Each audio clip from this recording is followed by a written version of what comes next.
Excelsior, everybody! It's me, your friendly neighborhood Spider-Man. Actually, it's Josh. It's Josh. I'm wearing a Spider-Man mask.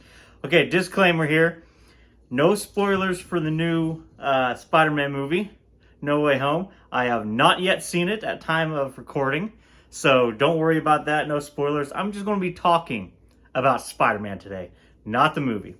So I want to lay out my case for why Spider-Man is the best superhero of all time.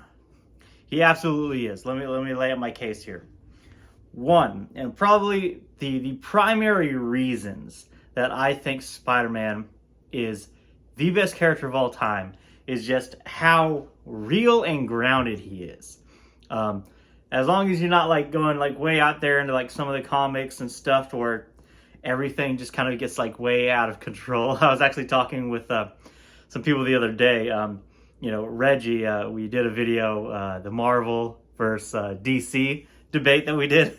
So we were talking the other day and about how these comics, they can, once you get to the point to where you are like saving the entire world from like some universal threat like Galactus or something, at that point you should stop and then restart the whole series, right? Like once you get to that level of scale, then things kind of stop mattering. It's kind of like Dragon Ball Z. Like after a while, the power levels and the threats really stop mattering. Like why the heck is Krillin even around anymore? But so excluding all of that riffraff, Spider-Man is one of the most grounded superheroes, at least like the big mainstream superheroes, right? He's one of the most grounded superheroes there is.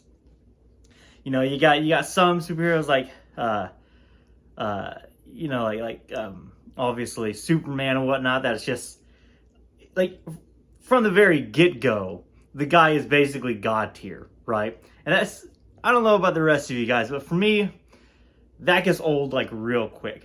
I like the slow progression, the build-up, the kind of power growth, right, that you can see. And so Spider-Man's really great at that, right? Because where do we start? We start with some nerdy high schooler, right? Pretty good at science, so he's got something going for him, right? He's pretty good at science, he's good with technology, but that's about it. Like, he's socially awkward. He can't, keep his life in order. Living, with his aunt and uncle and stuff. He's just some, high school kid. Gets these superpowers, and even his superpowers aren't that extreme, right? On the scale of, like, what we've seen from other superheroes, Spider-Man's powers aren't really that extreme, right? He's got super strength, so that's pretty big. He's really tough. He can take a beating, so that's kind of cool. And he can stick to things, right? Probably his most P aspect is the his spider sense, right? Depending on which iteration of the spider sense it is, that can be pretty overpowered, right? But even that is not infallible, right? And in most iterations, he has to create his own, even web fluid. So even his web swinging isn't actually one of his powers. He's just smart enough to develop it, or, the part of his powers is he has the understanding of a spider and how to make it, whatever the iteration. But so even his powers are pretty limited, right? Like he's not flying around, he's not time traveling, he's not running at the speed of sound, he's not controlling time, he's not doing any of this stuff. Kid is literally sticking to walls and punching people, and he got really good reflexes, and he figured out how to make himself swing from buildings, So that's kind of what we're working with here. And he's so humanized in that he deals with actual just struggles that ordinary people deal with, right?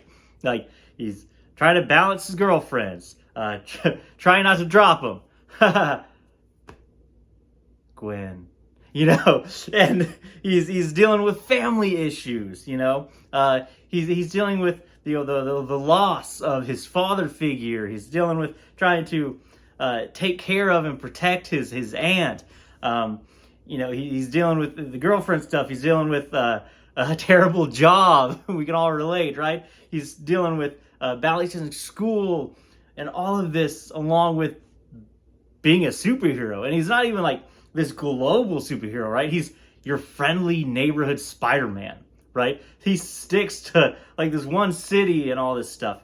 And so that's why I think Spider-Man is the best superhero, even outside of him just being a really cool superhero, right? I like how grounded he is, and how, you know, for the most part, until, you know, stories kind of get out of control, you know, things never go to a point to where it's not like something that could almost be believable, right? Like if these kind of powers were a thing that existed, you could believe that there's a kid that got bit by a radioactive spider, got some powers, and now he's swinging around New York, right?